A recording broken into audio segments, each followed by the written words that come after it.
Anak-anak 11-11-nya alhamdulillah saya sendiri. Jadi saya punya cita-cita dengan izin Allah ya, baca, tulis, hitung dan baca Quran di tangan ibunya sendiri. Ini saya buat dari anak pertama sampai anak nomor 11 sebelum meninggal juga sudah banyak hafalan surat-surat pendeknya di juz 30. Umur 4 tahun Allah panggil. 4 tahun Ya. Nah, itu jadi dibuat kurikulumnya Mas. Sampai di kurikulum ya, Bu. ya dibuat. Saya bikin sendiri. Bun, Iya. saya mau nanya ke Bunda deh. Siap. 10 Bun, 10 anak Bunda Yang ada. yang ada. Saya aja 3 Bun di rumah, kadang suka bingung ngurusnya bagaimana. Kasih tips dong Bun, 10 anak yang ada, semuanya hafiz Quran. Apa sih tips yang paling utama yang harus dilakukan oleh orang tua agar anak-anak bisa menjadi seperti itu? Itu Bun. Bismillahirrahmanirrahim. Rabbi shrah li sadri wa yassir li amri wahlul 'uqdatam min lisani yafqahu qawli. Pertama memang tips ya, praktis. Boleh Bun. Menyandarkan diri kita kepada Allah Subhanahu wa taala. Karena anak ini titipan. Jadi minta tolong sama Allah.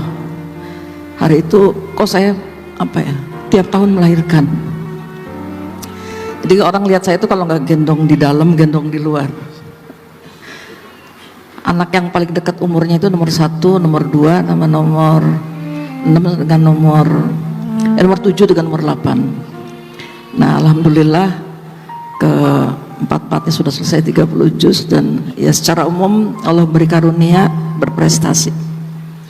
Yang kedua, memang harus kerjasama dengan suami, ini penting. Alhamdulillah ada bapak dan ibu di sini hadir. Tepuk tangan buat bapak-bapak utamanya. Tepuk tangan bapak-bapak. Karena pemimpin dalam keluarga itu adalah bapak. Ya. Istri pada dasarnya yang mengikuti visi bapak. Dan alhamdulillah suami saya klop, Allah kasih.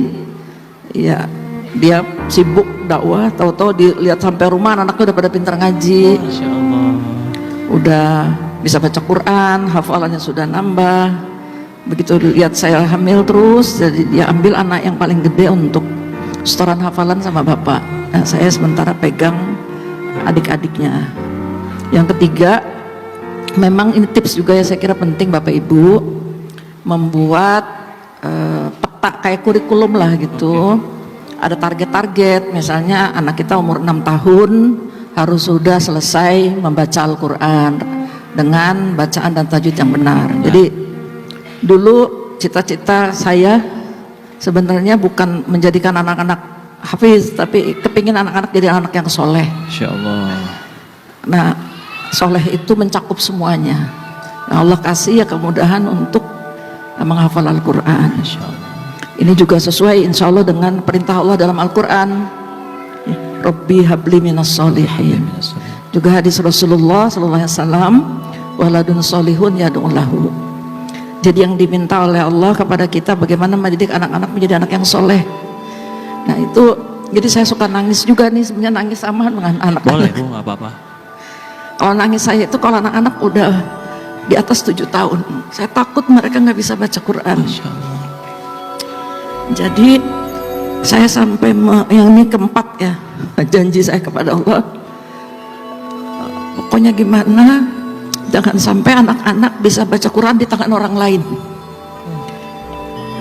Anak-anak 11-11-nya alhamdulillah saya sendiri. Jadi saya punya cita-cita dengan izin Allah ya, baca, tulis, hitung dan baca Quran di tangan ibunya sendiri. Ini saya buat dari anak pertama sampai anak nomor 11 sebelum meninggal juga sudah banyak hafalan surat-surat pendeknya di juz 30. Umur 4 tahun Allah panggil. 4 tahun ya. Nah, itu jadi dibuat kurikulumnya Mas. Sampai di kurikulum ya Bu. Ya dibuat. Saya bikin sendiri. Tantangannya ada sih. Nah ini nggak sendirian ya, sama suami, sama keluarga besar.